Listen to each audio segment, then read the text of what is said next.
गुजारिश करती हूँ, तरफ से तकाजा करती हूँ कि ये जो ट्वीट है, ये ट्वीट और ये बयान जो है ये सूबाइयत पर मबनी है।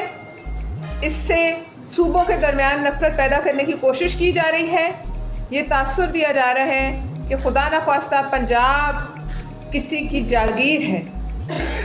हम ये कहते हैं कि अगर आज मियां नवाज शरीफ आके लड़काना से इलेक्शन लड़ना चाहें तो पाकिस्तान पीपल्स पार्टी उनको वेलकम करेगी, लेकिन उनकी टॉप लीडरशिप की तरफ से इस किस्म की नफरत अंगेज और इस किस्म की खतरनाक ट्वीट, इसका क्या मतलब है?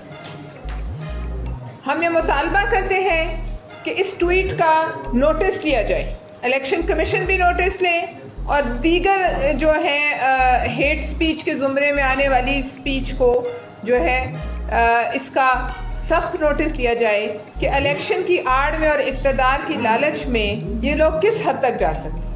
इलेक्शन की आड़ में आप नफरत अंगेजी का बीज पहले भी बो चुके। आपको याद होगा कि जाग पंजाबी जाग के नारे से ये वही लोग हैं जिन्होंने जाग पंजाबी जाग का नारा लगाया और जाग पंजाबी जाग के नारे के जरिए इन्होंने इस मुल्क में नफरत के इंजेक्शन लगाए। आज फिर अपनी आवाम में गैर मकबूलियत, आवाम का जो है ल्यूक वार्म रिस्पॉन्स, आपके जलसों में लोगों की कमी और उसकी वजह से जलसों का मनसूख होना, ये तमाम उन चीज़ों की अलामात हैं जिसकी बुनियाद पर इस किस्म के बयानात मुस्लिम लीग नून की टॉप लीडरशिप की तरफ से आ रहे हैं। मैं हैरान हूँ कि एक बिलावल साहब के एक लाहौर के हल्के में इलेक्शन की वजह से आप लोग इस कदर बौखला गए हैं कि आप लोग सूबाइयत और लसानियत और नफरत अंगेजी पर उतर आए हैं। तो हम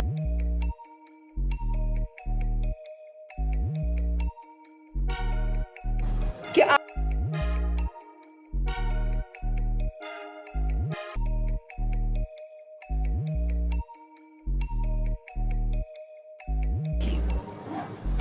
आपने, अगर आप इतने मकबूल हैं तो वो क्या वजूहात हैं जिनकी बिना पर आपने शेर को घर के अंदर नजरबंद किया? कहीं नजर नहीं। क्या वजूहात है कि इलेक्शन से चंद दिन पहले ही आप पंजाब में, जो आप समझते हैं जहां आप 30-35 साल बिला शिरकत गैर स्याह सफेद के मालिक रहे हैं, आप वहां जलसे कैंसिल करने पर मजबूर हो रहे हैं। हमारा आपसे सवाल है, आप सिंध पे तनकीद करते हैं, आप सिंध पे तनकीद जरूर करें, हाँ, लेकिन ये बताएं कि अगर आपने इतने अच्छे काम किए हैं और आपके नारों में इतना दम है तो आप सिंध का रुख आज तक क्यों नहीं करते? क्यों सिंध के उम्मीदवारों को पंजाब बुलाया गया, उनकी तजलील की गई, उनको पार्लिमानी बोर्डों में लाहौर में बिठा के फैसले किए गए? आज तक मुझे बता दीजिए पाकिस्तान मुस्लिम लीग नून का कौन सेकंड टियर लीडरशिप भी सिंध की तरफ जिसने रुख किया? ये है आपकी इज्जत आपके दिल में सिंध के लिए, और जो आप कह सकते हैं वो सिर्फ और सिर्फ सूबाइयत की हवा को आप जो है उसको आप हवा दे सकते हैं। दूसरी बात यह है कि मुस्लिम लीग नून के जलसों में आप देख लीजिए, क्या पाकिस्तान के लिए अगले 3 माह का भी कोई रोड मैप है? क्या मुस्लिम लीग नून के किसी जलसे में कोई मुआशी प्लान आपको दिया गया है, सिवाय एक शख्स के ऊपर कैदी जो है वो उसके जो खत्म हो चुका है उसको जिंदा करने के एजेंडे के अलावा मुस्लिम लीग नून कुछ नहीं कर? कोई ऐसी बात, कोई ऐसा नारा जो कि अवाम को समझ आए, जो कि इनका मंशूर कहाँ है हमें आज तक इल्म नहीं। पता नहीं कितने 100 कमेटियां मंशूर की बनी हैं, लेकिन मंशूर आज तक सामने नहीं आया और वो कहते हैं कि मंशूर के ऊपर तो इलेक्शन के बाद अमल होना है। ये पहली दफ़ा हमने पाकिस्तान में सुना है कि कोई पार्टी ये कहे कि हम मंशूर पेश नहीं करें क्योंकि उसका तो इलेक्शन के बाद जो है वो उस पर अमल होना है। अवाम के पास जाने के लिए कौन सा नारा, कौन सा नजरियाती जो है आपका वादा, कौन सी नजरियाती बात है कि जो आप अवाम को दें? इसका आप नतीजा देख रहे हैं कि हल्कों में अवाम का कोई रिस्पॉन्स नहीं। पूरा जोर लगा के भी चंद हज़ार से ऊपर लोग आप जमा नहीं कर सकते और इसीलिए आज आपके जलसे मनसूख करने की नौबत आ गई।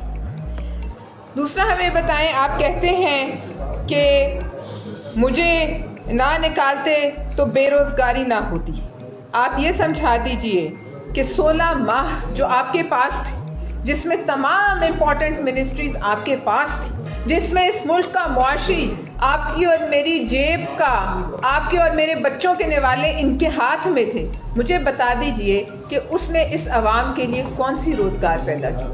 क्या वजह है कि आज भी आप वही शख्सियात, वही उन्हीं लोगों को दोबारा लाकर उसी जगह बिठाना चाहते हैं जिस पर बिलावल साहब ने कहा है कि अवाम का कंसेंसस है कि ये लोग दोबारा इन मिनिस्ट्रियों पर नहीं बैठेंगे। आपका मंशूर सिर्फ और सिर्फ IMF के आगे सरनगू होना है। आपका मंशूर सिर्फ ये है कि हमारी बात हो चुकी है और हम घर बैठेंगे, ड्राइंग रूमों से नहीं निकलेंगे और हमें तश्तरी में इक़्तिदार और ताज पेश कर दिया जाए। लेकिन ये नहीं होने वाला और इसमें रखना बिलावल साहब और उनकी कैंपेन है पंजाब में, और आपसे वो बर्दाश्त नहीं हो रही क्योंकि आप साफ मैदान चाहते हैं। मैदान साफ जनाब आपको नहीं मिलेगा, आपको अवाम के सामने आना पड़ेगा। 30-30 फुट ऊंचे स्टेजों से खिताब करना और अवाम के दरमियान आने में बड़ा फ़र्क है। दूसरी बात मैं आपसे ये भी कहूँगी कि आपने देखा कि जब भी इस मुल्क पे कोई मुश्किल वक्त आया, मियाँ साहब गुंग हैं, उनकी पार्टी गुंग है। क्या वजह है कि आज उनके अपने आप सिंध के वडेरों पर आप हमें ताना मार रहे हैं कि वो आपके साथ हैं? ये क्या वजह है? आप कहते हैं लवारी टनल मैंने दिया आपको, चित्राल वालों आपने मुझे वोट नहीं दिया, कराची वालों अपने गिरेबानों में मुंह डालो आपने मुझे वोट नहीं दिया। अगर आपने इतने ही तरक्याती काम किए हैं और लोग फिर भी आपको वोट नहीं देते तो बताइए कि क्या ये लोगों की तरफ से रिजेक्शन नहीं है? क्या ये कराची की आवाम की तजलील नहीं है? क्या ये सिंध की आवाम की तजलील नहीं है कि अपने गिरेबानों में आप झांकें? क्या आप इस हद तक गुजर गए हैं इक़्तिदार की जो है हासिल करने की दौड़ में कि आप लोगों को ताने देने लगे? और क्या आपके मुंह से पाकिस्तान पीपल्स पार्टी के साथ खड़े हुए लोगों के लिए और वडेरों की बातें अच्छी लगती हैं? आज आपकी टिकट पे ओन चौधरी भी खड़े हैं, आज आपकी टिकट पे गुलाम सरवर भी खड़े हैं जिनके लिए आप तकरीरें करते नहीं थकते थे। आज आपके तमाम सीनियर जो मेंबरान हैं, शाहिद खान अब्बासी से लेके मेहताब अब्बासी से तमाम सीनियर मेंबरान, आज कोई आपके साथ खड़ा हुआ एक लफ्ज़ आपकी हिमायत में नहीं बोलता, और एक नया टोला जो आपको डुबो रहा है वो आपके साथ खड़ा हुआ है जिनको अवाम में कोई पजीराई। आप अपने आप से पूछिए कि क्या वजूहात हैं कि मुस्लिम लीग नून के तमाम जो सीनियर मेंबरान हैं जो खड़े होते थे, जो नज़र आते थे, वो आहिस्ता आहिस्ता करके पीछे हट गए। जब आप उनको ही अपना मंशूर नहीं समझा सकते, जब आप उनको ही कायल नहीं कर सकते तो अवाम को क्या कायल करेंगे? आप कैसे बताएंगे कि आप अभी से बंदर बांट कर रहे हैं कि फाइनेंस मिनिस्ट्रीज के पास होगी, फॉरेन मिनिस्ट्रीज के पास होगी, वजीर आला ये बनेगा, लेकिन हम अवाम में नहीं जाएंगे, हम अवाम को कोई मंशूर नहीं देंगे, ये हमारी जागीर है, ये जिस वक्त भी चाहे हम उस पर मुसल्लत कर दिए जाएंगे। लेकिन पाकिस्तान किसी की जागीर, पाकिस्तान किसी की जागीर नहीं, और ना पाकिस्तान के लोग किसी के गुलाम हैं। लिहाजा ये तो इनको 8 फरवरी को पता चलेगा कि जिस दिन डब्बे खुले उस दिन लोगों की जो इनके बारे में एक सोच और ख्याल है वो सबके सामने आ जाएगा। लेकिन पाकिस्तान पीपल्स पार्टी फिर भी कहती है, आज अगर मियाँ साहब आए और लाड़काना से इलेक्शन लड़ें, हम नहीं डरते, हम उन्हें वेलकम करेंगे, हम उन्हें फैसिलिटेट करेंगे, लेकिन तशरीफ तो लाएं, रुख तो करें। जो उस तरफ का रुख ही करने से डरते हैं, कोई सीनियर लीडर आ जाए, कोई नहीं आया। मुल्क में मुसीबत के पहाड़ टूट पड़े, एक लफ्ज मजम्मत का नहीं है, एक लफ्ज नहीं आया। सिर्फ अपने इक़्तिदार की एक खेल है जिसमें वो समझते हैं कि उन्हें घर बैठे मिलेगा। लेकिन ये 8 फरवरी को जो है इनका ख्वाब इंशाल्लाह चिकनाचूर होगा। और हम ये दरख्वास्त करते हैं इलेक्शन कमीशन से कि हमारे उम्मीदवारान को सिक्योरिटी दी जाए। उनके जो पहले तो उनसे तीर का निशान कई दिन उन्हें नहीं दिया गया, वो फिर कोर्ट से हमने लिया। जो उनकी सिक्योरिटी है, जो हमारे वोटर्स की सिक्योरिटी है, और ये जो हल्के हैं जहां ये सब तमाशा हो रहा है, इस पर वो एक्शन लें। और पेट्रोल बमों से अगर लाहौर जैसे शहर पंजाब के दिल में हमले होने लगे तो ये फिर मुझे सोचकर खौफ आता है कि कौन सा शहर, कौन सा छोटा कस्बा, कौन सा दूर दराज का सूबा ऐसा है जहां लोग महफूज होंगे। बहुत शुक्रिया। मैम, पंजाब में ज़ाहिर पंजाब गवर्नमेंट है, आप उससे क्या मुतालबा करेंगे? लोगों से जो कहेंगे 127 पे हमले हुए हैं, तो पंजाब गवर्नमेंट में वज़ीर आला पंजाब से काम कर रहे हैं इसके इलेक्शन में क्या करें? देखिए, वज़ीर आला पंजाब से तो हम उनका तो ज़ाहिर ज़िम्मे है, लेकिन इलेक्शन कमीशन की बुनियादी जिम्मेदारी है कि सिक्योरिटी फराहम करें। और पेट्रोल बमों से लाहौर के दिल में हमले होना शुरू हो जाएं तो हम बलूचिस्तान में या खैबर पख्तूनख्वा के दूर दराज इलाकों में क्या सोच सकते हैं कि वहाँ क्या हालात बने। मैडम, आप क्या कहती हैं कि किन्होंने हमले किए होंगे? क्या आप इल्ज़ाम लगा रही हैं? नहीं, देखिए, मैं इल्ज़ाम नहीं लगा रही, लेकिन मैं ये सवाल तो करने में हक बचाने को कि इस किस्म की धमकी वाली ट्वीट जो कल आई है, जो इतनी सीनियर लीडरशिप की तरफ से ट्वीट आई है कि आपसे इनसे यहाँ कैसे आ सकते हैं?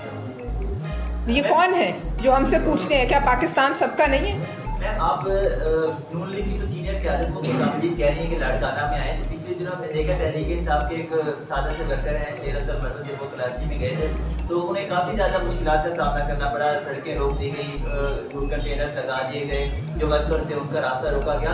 आप सीनियर क़यादत को वेलकम कर रही हैं और जो जूनियर क़यादत है सेक्रेटरी, हम लोग अभी वहाँ हुकूमत में नहीं है, वो आप जो उधर की केयर टेकर थे उनसे सवाल करें। हम अब वहाँ केयर टेकर नहीं है, हमारे पास वजारत दाखिला नहीं है, हमारे पास वजीर आला हमारा नहीं है, वो इस वक्त केयर टेकर्स की जिम्मेदारी। ये बात तो फिर वो ठीक है ना, वो क्या ना जी।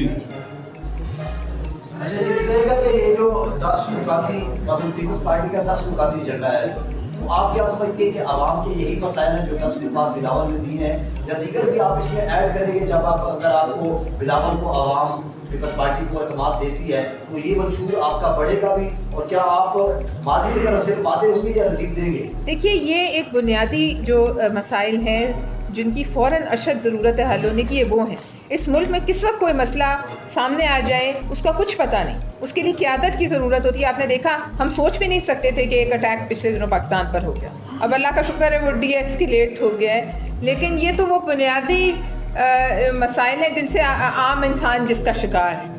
इसके अलावा किस वक्त कहाँ से मसला निकल आए वो तो फिर क़यादत की एक सोच होती है और फिक्र होती है कि उसको किस तरीके से टैकल किया जाए। बताइएगा कि बिलावल भुट्टो जरदारी अपनी कैंपेन भरपूर अंदाज में चला रहे हैं और वो मुस्लिम लीग नून पर तनकीद करते हुए भी हमें सख्त दिखाई देते हैं, लेकिन दूसरी जानिब से बिल्कुल खामोशी है और कोई इस तरह की आगे से बात नहीं की जा रही। क्या ये तासुर दिया जा रहा है कि पहले भी जैसे सिलेक्टेड लाए गए थे, एक लाडला बना के लाया गया था, अब भी क्या वही चीज़ होने जा रही है?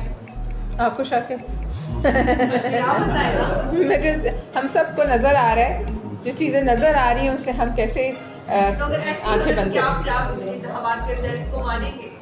देखिए, तो इंतखाब के दिन जो होगा, हम तो आपसे इसीलिए चंद दिनों से हम रोज थोड़े दिनों बाद मिलते हैं, लेकिन जो होगा उस दिन उसकी बेसिस पर इस मुल्क की आगे की जमहूरियत, आगे आने वाली सियासत और इस मुल्क का जो आगे आने वाली मईशत है, अगर इस किस्म का कोई काम हुआ तो ऐसी खौफनाक तहरीकें चलेंगी इस मुल्क में कि जिसका इसकी जमहूरियत पर अच्छा असर नहीं पड़ेगा।